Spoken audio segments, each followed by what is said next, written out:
CTC has identified around 18,000 known and suspected terrorists that the Biden administration let come into our country. These are individuals who under normal circumstances would never be allowed to enter our country because of their ties to jihadi groups like ISIS and al-Qaeda. Yet the Biden administration not only let them into the country, and in many cases facilitated their entry into the country. The director of the National Counterterrorism Center, Joe Kent, would go on calling it the nation's top threat, pointing directly to Afghan refugees let in by President Biden after the Taliban takeover, the disastrous exit. Let's bring in the Director of National Intelligence, Tulsi Gabbard. And, Director, I think you were probably one of the only ones not shocked by that number. I was stunned by it. You know, it points to the heightened domestic threat that we face that is not often talked about or addressed, but obviously because of the recent tragedy really has come into focus on how many people have come into our country under the previous administration who have known or suspected ties to terrorists, to Islamist terrorists and jihadi groups like al-Qaeda and ISIS, and how many of those who we don't even know about, given we had tens of millions of people illegally crossing our borders over the last 4 years. President Trump has been very intent on keeping his promise to the American people to make America safe again so that people can feel safe in their homes and in their communities, identifying those who we know are either connected directly to these terrorist groups or those who have ties to them. This is what we're focused on, working with the Department of Homeland Security to identify them and deport them to prevent any further attacks here at home. I know we're throwing out about 1,000 a week. It was 600 a week, so the paces are picking up. We've gotten rid of 690,000 illegals so far in about a year. Do you know how many of the 18,000 we've tossed, caught up to, and got rid of or jailed? We are currently working very hard to make this happen. I don't have the latest number exactly, but I can tell you that this needs to happen very, very quickly. Again, I want to point back to that summer and fall of 2021 after President Biden's disastrous withdrawal from Afghanistan. You know, there were over 100,000 people who came into our country because of that disastrous withdrawal. I'll tell you, the vast majority of them were not properly vetted. They certainly were not vetted at anywhere near the standard that we require under this administration of allowing people into our country.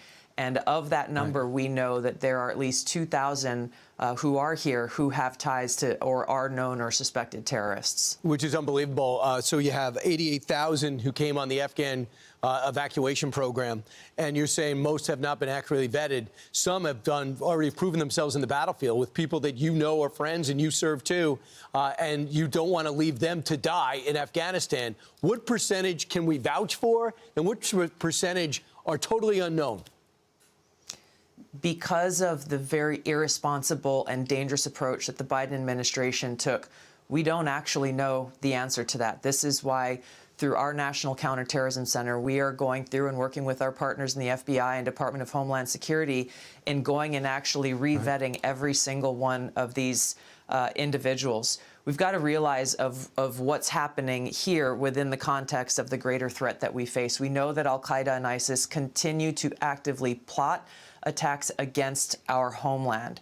And so when you look at the spread of the radical Islamist ideology and their propagation of it, you look at active plots and they're looking for people who can carry out those plots. This is why we are so intently focused on this threat that remains the greatest near and long-term threat, not only to the safety and security of the American people, but to the foundational freedoms that exist within our Constitution and Western civilization. So the gunning down of two of our National Guard members, one is clinging to life and the other one, sadly, lost her life, really resonates, I imagine, with you, because you're in the National Guard. And I was stunned by this exchange. I want you to hear Democratic Congressman Benny Thompson, who had to get to the bottom of the January 6th, whatever that was, the riots at the Capitol, describing what was the incident, he says, the incident a few weeks ago. Listen to this exchange.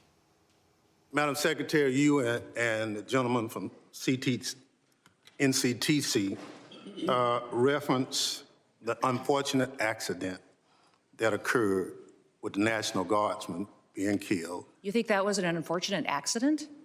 I mean, it was a terrorist attack. Wait. look, I'll get it straight. Then you can He shot our respond. National Guardsman in the head. Never got it straight. He doubled and tripled down on it. How does that resonate, not only with you as DNI, but how about you as the National Guard's person who's serving this country?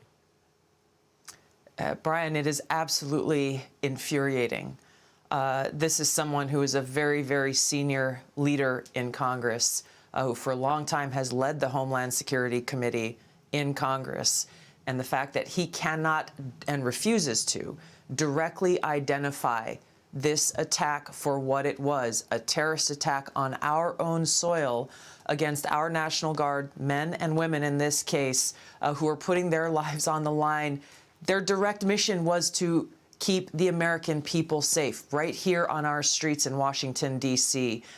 This exchange really points to the egregious and longstanding problem, Brian, that we've seen, which is leaders, some on both sides of the aisle, who refused to identify this Islamist terrorist threat for exactly what it is, which is one of the reasons why we find ourselves in the position that we're in today. To think that was an incident and you can't say an assassination or murder is unbelievable. Director of National Intelligence, Tulsi Gabbard, thanks so much. Thanks, Brian. I'm Steve Doocy. I'm Brian Kilmeade. And I'm Ainsley Earhart. And click here to subscribe to the Fox News YouTube page to catch our hottest interviews and most compelling analysis.